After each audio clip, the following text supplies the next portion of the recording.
할머니와 할아버지가 나들이를 갔습니다. 한참을 가다가 할머니가 여보 영감 나 좀 업어줄 수 있겠어? 또 무슨 소리가 나올지 몰라서 그렇게라고 등에다가 털썩 업었습니다. 미안한 나머지 할머니가 말합니다. 영감 난 무겁지? 그러자 할아버지는 무겁고 말고 왜? 머리는 돌이지 얼굴은 철판이지 간땡이는 부었지 그러니까 무겁지 그랬습니다. 나들이를 마치고 돌아오는 길에 할아버지가 다리를 다쳤대요. 걸어오다가 도저히 안 되겠어서 여보 할멈 나 좀 업어줄 수 있겠어?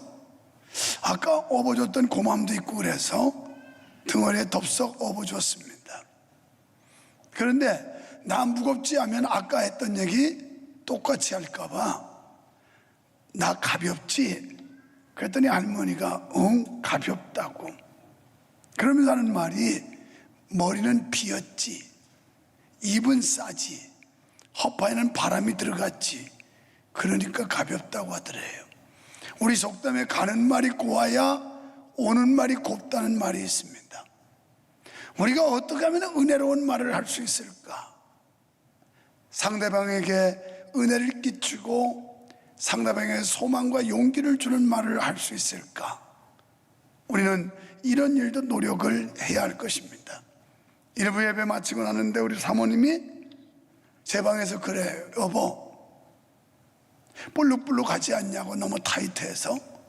그래서 무슨 소린가 했더니 원피스를 입었는데 타이트하게 입었기 때문에 그래서 살이 볼록볼록 나오지 않느냐는 소리였어요. 그래서 볼록볼록해.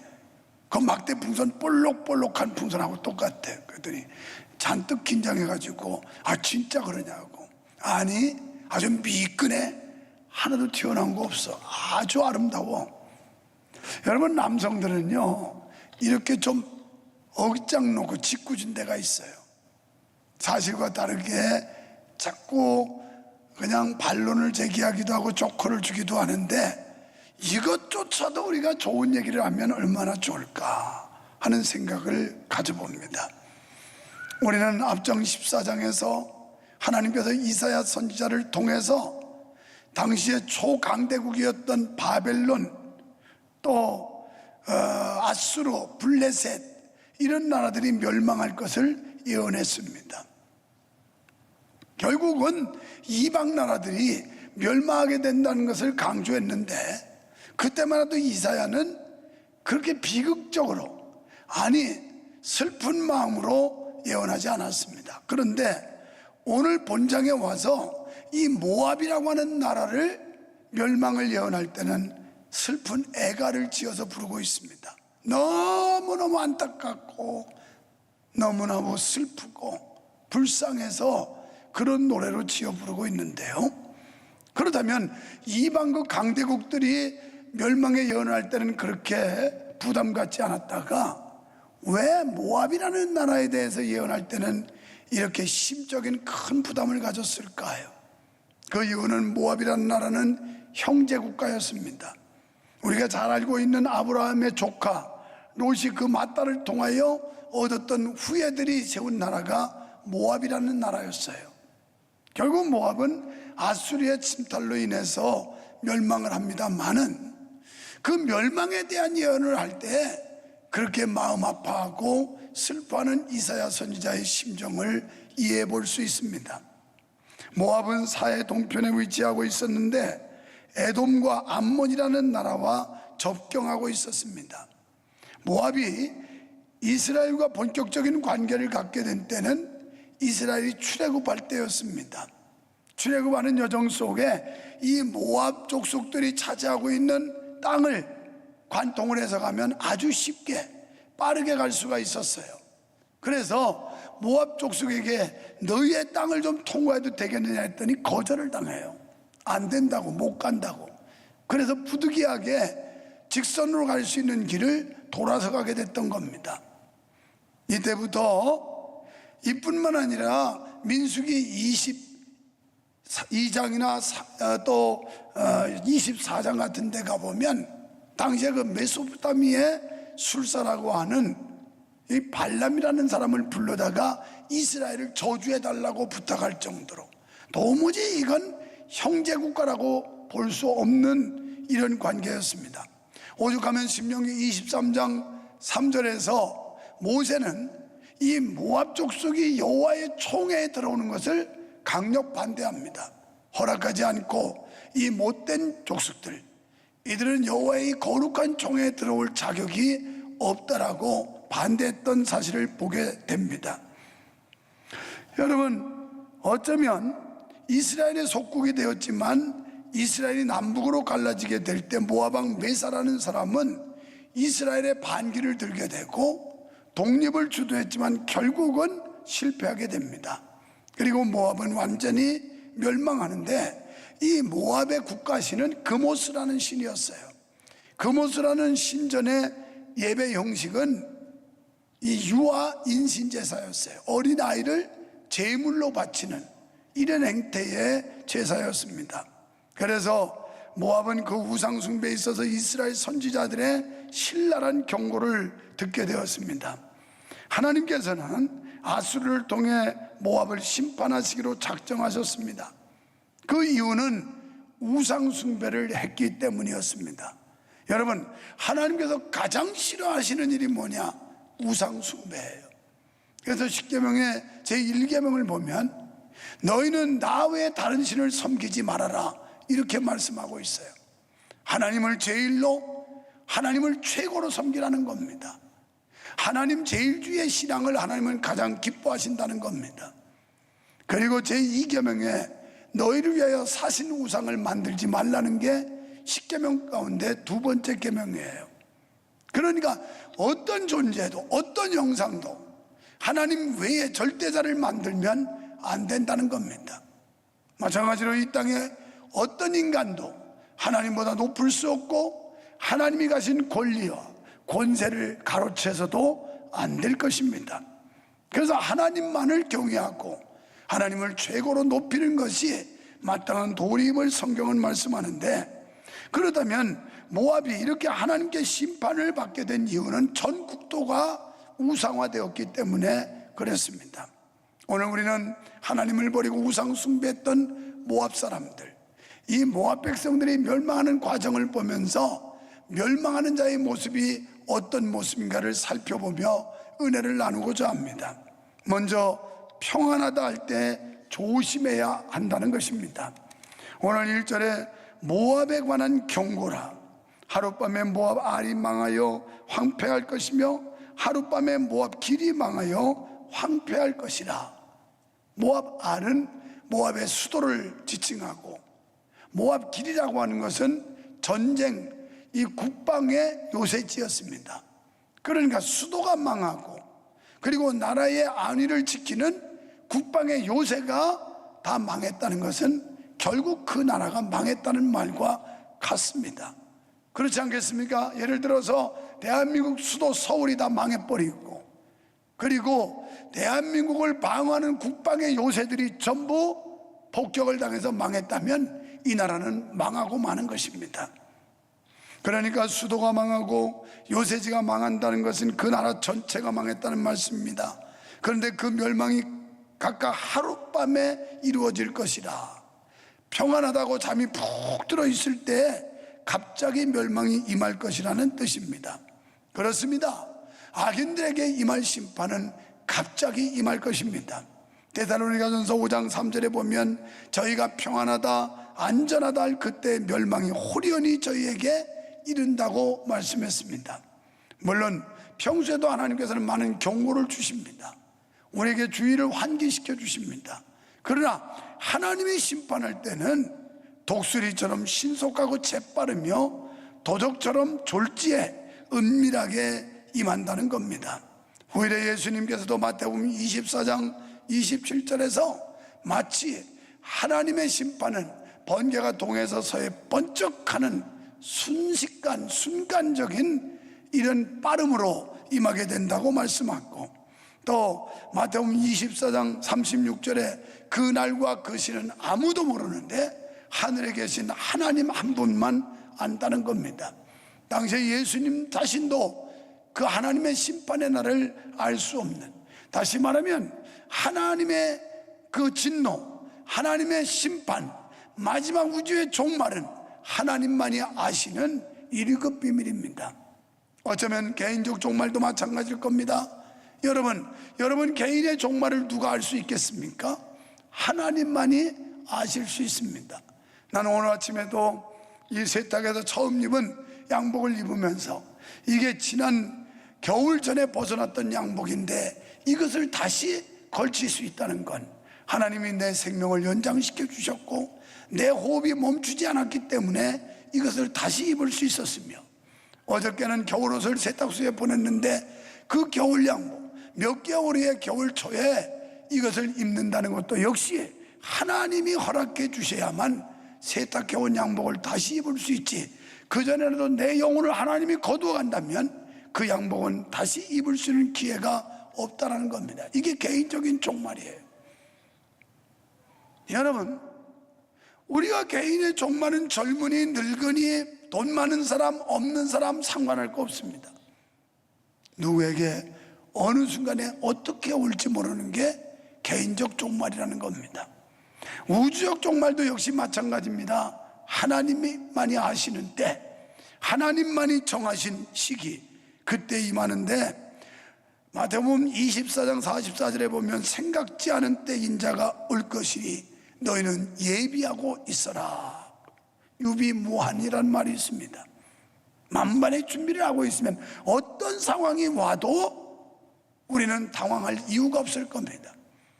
여러분이 정말 천국에 대한 소망이 있고 구원의 확신이 있고 중생의 체험이 있는 사람이라면 우리 인생에 어떤 시간이 닥쳐온다 하더라도 당혹하거나 긴장하거나 또는 놀랄 일이 없을 것입니다.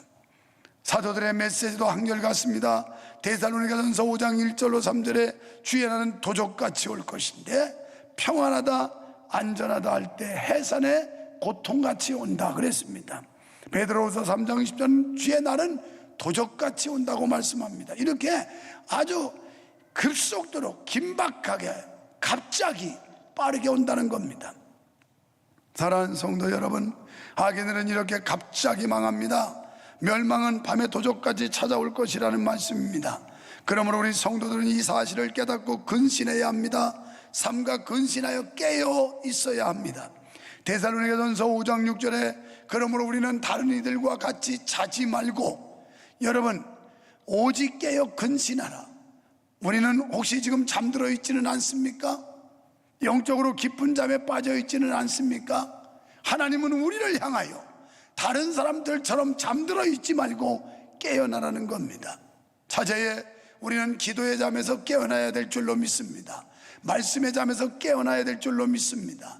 전도의 잠에서 깨어나야 될 줄로 믿습니다. 예배의 잠에서 깨어나야 될 줄로 믿습니다. 두 번째는 뒤늦게 회개합니다. 이 장면을 보면 지금 애통하고 애곡하고 울고불고 우왕좌왕하고 뭐 말로 할 수 없을 정도의 큰 혼란이 왔어요. 이사야가 전한 모압의 멸망은 참으로 애처롭고 처절했습니다. 모압의 온 땅에는 온통 통곡 소리와 부르짖는 소리와 외치는 소리뿐이었습니다. 여기에는 귀인과 평면의 구분이 없었고 모두 허둥대고 이리저리 도망 다닐 뿐이었습니다. 마지막 날 주님의 심판날이 오면 돈 많은 자 상관없습니다. 없는 자 상관없습니다. 잘난 자 못난 자 배운 자 못 배운 자 할 것 없이 누구나 하나님 앞에 심판의 대상이 된다는 겁니다. 그리스도로 더불어 구원받지 못한 사람은 그날에 반드시 망하고 만다는 겁니다. 그래서 물은 말랐고 땅은 황폐하게 되었으며 성읍은 철저히 파괴되었습니다. 모압강의 물에는 피만 가득할 뿐이라고 말씀합니다. 이사야는 모압의 여러 지명들을 구체적으로 들어가면서 그 땅의 멸망을 예언합니다. 한마디로 그것은 슬픔과 통곡이었습니다. 여러분 보세요. 이 모습이 바로 멸망당할 악인의 모습이라는 사실을요, 만일 그들이 평소에 선지자의 소리에 귀를 기울이고 회개했다면 이 지경이 되지 않았을 겁니다. 하나님은 거듭 선지자들을 보내서 깨우쳤지만 그것을 무시해버렸고 그리고 기울여 들었고 농담으로 여겼던 겁니다. 이 시대도 마찬가지입니다. 하나님의 강단에서 선포되는 하나님의 말씀을 농담으로 여기는 자, 우습게 여기는 자, 그리고 흘려듣는 사람들에게는 이렇게 당혹스러워 처참한 하나님의 심판을 만나게 된다는 것입니다.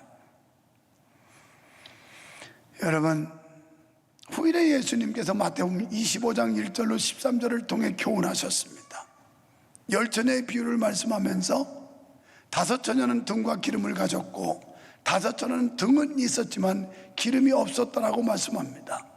다 같이 잠들어 있을 때 밤중쯤 되어 갑자기 외치는 소리가 들렸고 신랑이로다 맞으러 나오라는 외침 앞에 10처녀는 자리에서 다 일어났습니다. 그러나 등과 기름을 가진 자는 불을 밝힐 수 있었지만 등은 있으나 기름이 없는 자는 불을 밝힐 수 없어 시장에 가서 파는 자들에게 기름을 사가지고 왔을 때 때는 이미 늦었습니다. 혼인잔치의 문은 닫혔다고 그랬습니다. 그제서야 애걸복동하면서 우리가 왔다고 불 밝히고 왔다고 열어달라고 했지만 더 이상 귀의 문은 열리지 않았습니다. 그들은 바깥 어둠의 내침을 받았고 우리 표현대로라면 지옥에 떨어졌습니다.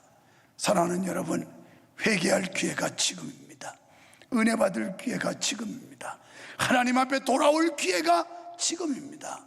이 기회를 놓쳐버린다면 이 기회는 다시 와주지 않을 것입니다. 그때는 한정되어 있습니다. 지금이 바로 그때인 줄 믿으시기를 바랍니다. 하나님께서는 악인이 죄 중에서 그대로 멸망하는 것을 기뻐하지 않으신다고 에스겔 18장 23절에서 말씀합니다. 그래서 기다리고 또 기다려주시고 참고 또 참아주시고 하나님의 종들을 핍박하고 괄세하고 억압하지만 그래도 하나님은 포기하지 않고 계속하여 우리가 돌아오기를 호소하고 있다는 사실입니다. 성도 여러분, 은혜의 문이 닫히기 전, 하나님의 진노의 심판이 임하기 전 회개하고 돌아갑시다. 도적처럼 임할 주의 심판에 대비하여 항상 깨어 있읍시다. 모압이 동국하게 된 이유는 그들의 주요 도시들이 하룻밤 사이에 황폐되었기 때문입니다. 이처럼 하나님을 떠나서 우상을 섬기며 합당치 못한 길로 행하는 사람들은 한 사람도 예외 없이 슬퍼하며 통곡하는 날이 온다는 사실을 명심해야 합니다. 이것은 회개의 눈물이 아니라 고통의 눈물이요 절망의 눈물입니다. 오늘 본장에 보면 모압 사람들의 눈물을 볼 수 있어요.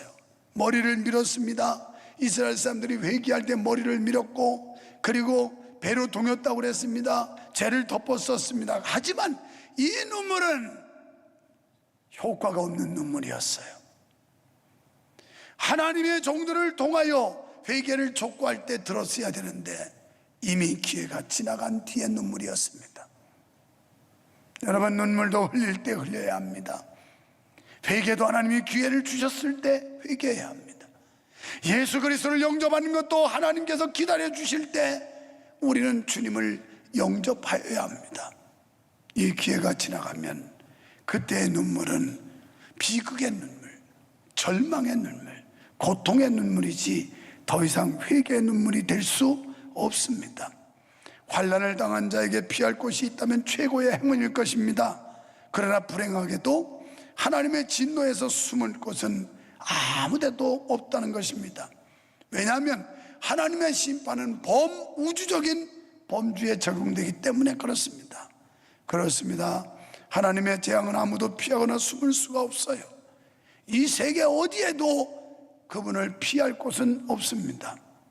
주님 외에는 안전한 곳이 없습니다. 하나님께서 주신 기회를 잊어버리지 마십시오. 지금이 바로 은혜의 때, 구원의 때, 봉사의 때, 하나님 앞에 헌신할 때라는 사실을 믿으시기를 축원합니다. 하나님이 우리에게 기회 주셨을 때 허송세월하지 말고, 하나님이 우리에게 기회 주셨을 때 우리의 젊음을 낭비하지 말고, 하나님이 우리에게 기회 주셨을 때 우리의 물질을 허비하지 맙시다. 아마 다음 주에는 여러분 주복갈피에 헌금 봉투를 다 끼워줄 겁니다. 그 헌금은 무슨 헌금이냐? 우리 종의 산하 이 바이러스 때문에, 전염병 때문에 예배들 제대로 이루지 못하고, 우리도 물론 지장이 많지만 작은 교회들, 월세를 감당 못해서 힘들어하는 교회들을 돕기 위해서 모금 행사를 하고 있어요. 여러분, 나는 못해가 아니라 바로 지금이 할 때라, 이런 사명과 관심을 가져야 됩니다. 오늘 자매교회 돕기 헌금을 드리는 날인데, 제가 지난주에 여러분에게 호소한 대로 여러분 단돈 10,000원도 주님을 위해서 드릴 수 없단 말입니까? 홍대 앞 클럽에, 신촌 클럽에 젊은이들, 대학생들이 미친 듯이 흔들어대면서 술 마시는 것만 해도 엄청날 겁니다. 아무리 불황이라 그래도 대학가는 불황이 없다고 그래요. IMF 때도 대학가는 IMF 영향이 없었다고 그래요. 사랑하는 젊은이들이 무엇을 위해 사시겠습니까? 여러분 어떻게 사시겠습니까? 하나님이 우리에게 젊음 주셨을 때, 하나님이 우리에게 기회 주셨을 때 우리는 기꺼이 주를 위해 헌신할 수 있어야 합니다.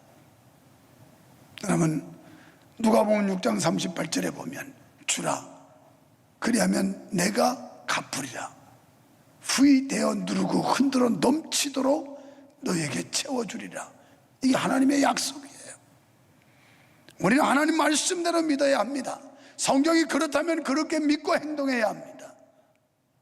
나는 지금까지 목회하면서 그런 마음 자세 가지고 살았더니 하나님이 이런 축복과 은혜를 주셔서 호강하고 있습니다. 개척하고 3년 이상 갈 때까지 우리는 사례비를 한 푼도 받지 않고 목회한 적이 있습니다. 그래도 개척에서부터 농어촌교회 돕는 일, 선교하는 일은 열심히 나눴어요. 지금도 여전히 나눠요. 그랬더니 하나님이 복 주시더라고요. 사랑하는 젊은이들이요, 사랑하는 성도들이요, 주를 위해 절약해 보셨습니까? 주님 때문에 불편해 보셨나요? 주님 때문에 쪼들려 보셨나요? 지난주에 우리 재정위원장 장로님이 통장을 갖고 와서 그래요. 목사님, 여기 계좌이체로 어느 분이 500만 원을 헌금했는데 이름도 없고 무슨 돈인지 모르겠다고. 그래서 아마 이 돈은 비전 헌금일 거라고 그랬어요. 그리고 은행에 가서 추적하면, 계좌 추적하면 나올 거라고. 그래서 은행에 가서 계좌 추적했더니 우리 교회 이제 뭐 한 3년 4년 전부터, 원래 교회 안 다녔던 분인데 다녀서 서리집사 된 분인데, 이분은요 장로 같은 서리집사예요. 새벽기도 한 번도 빠지지 않습니다. 금요기도에 빠지지 않습니다. 주일날 절대 빠지지 않습니다. 얼마나 신실한지 몰라요. 그래서 물어봤습니다.